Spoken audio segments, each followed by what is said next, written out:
rally, a bonfire of conspiracy theories. Have you been watching January 6th hearings? I have. What do you think? I think they're a bunch of... Why? Well, because do you have both sides, or are you getting one side of the story? You mean like the side that attacked the Capitol?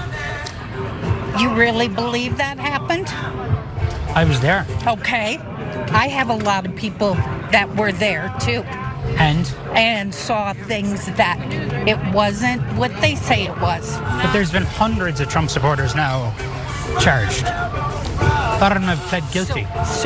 And do you think it's right for those people to have those people in jail and not get any justice in our American system? Are you kidding me? Do you think it was right that they attacked the Capitol? They didn't. That was an inside job, buddy. Were you guys able to follow that? CNN's correspondent Donie O'Sullivan did go to this Trump rally and ask people about January 6th, specifically since this January 6th hearings are coming out exposing all of this madness, all the things that they really didn't think happened with absolute precise detail. That's why many of them wouldn't watch. And the ones that have watched, of course, gave excuses like that. It's Antifa, it's BLM, or it just didn't even happen. There's more, let's watch. Have you guys been watching the January 6th hearings at all? No? No, we saw it when it all went down, and then we saw like a lot of the BLM and the Antifa people in the building as well, and it's just nonsense. But I think like 800 people now have been charged, right? Yeah. None of them are Black Lives Matter or Antifa. Yeah, They're not charging them. That doesn't mean they anything. have not been brought into court for their due process because they have not been arrested. Hunter Biden hasn't been arrested. Trump has told lies about the election in that he said he didn't really lose. Do you think that all the lies about the election are damaging for American democracy? You believe he lied? Do you not? No, I do not. I don't. Why he won? But these are no longer fringe ideas. A majority of Republicans do not believe Biden legitimately won the election. So it's not just these folks at these rallies. There's more, but there's plenty there already. Yeah, again, like people got to understand, and we talked about this yesterday too, is that these people, like if you get your typical MSNBC soccer mom who like loves Rachel Maddow, she spends an hour on Maddow. She might listen to NPR and move on with her day. These people listen to hate radio, talk radio all day. They're on the internet. They're watching Fox News. Like they're immersed in the propaganda.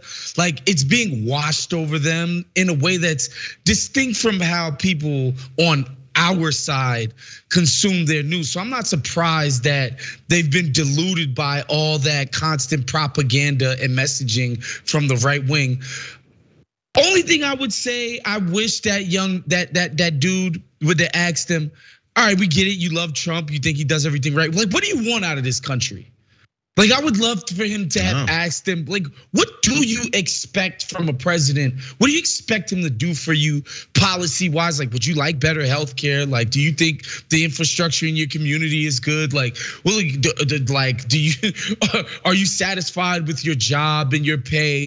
And stuff like that. Like, I would have loved to see the part 2 of that. But yeah, these people being completely deluded, and like on one hand, it didn't happen. On the other hand, it's like inside job. Like I don't know what to do with this. It doesn't make any sense. It doesn't. It just doesn't. Because what they do, normally do is follow the lead of the person who told them what to say, from the pundits to the politicians, and specifically their king, Donald Trump. Whatever he tells them to do. You understand, every time you watch any of these, it's always a bit of a I guess a 75% version of the things that Donald Trump says, because they can't specifically completely get the whole stupid thought. So they get like the majority of the stupid thought. Then when a follow-up question is asked, there's absolutely no response because they haven't been told what to say yet. This is one part about that. I'm glad you pointed out that maybe what is it that they want.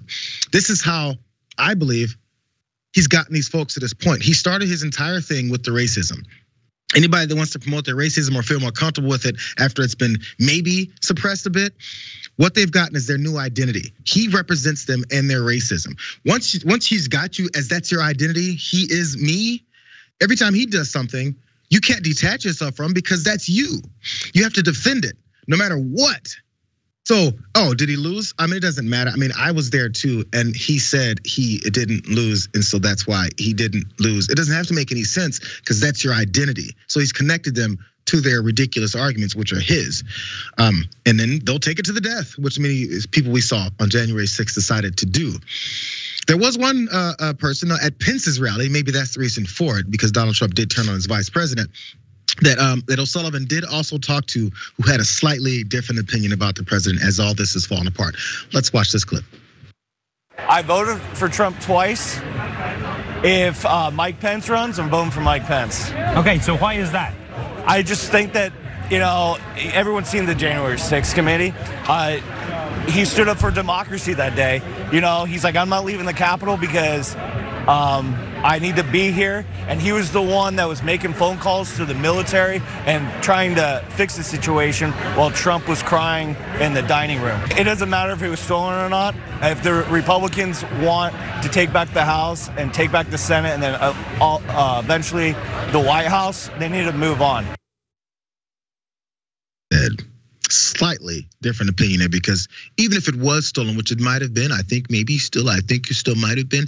Mike Pence is different. What are your last thoughts on this, Waz?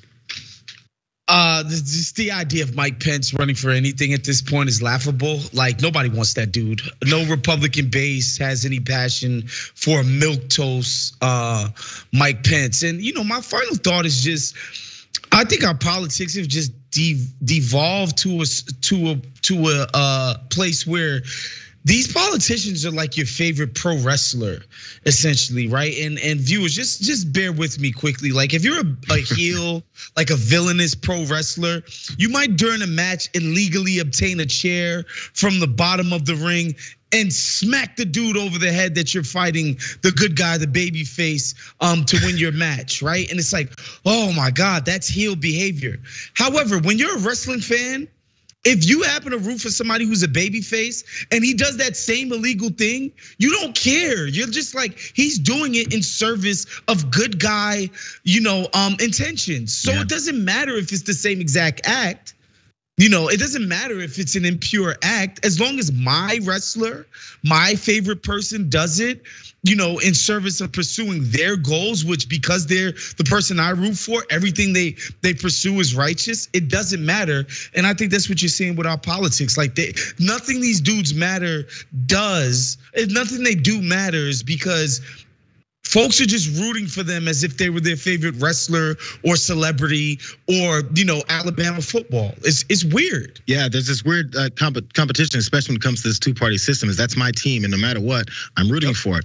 Except we've got this level. I'm glad the wrestling reference came in because it's that base level of screaming and my guy and attacks and violence. That's what gets people going.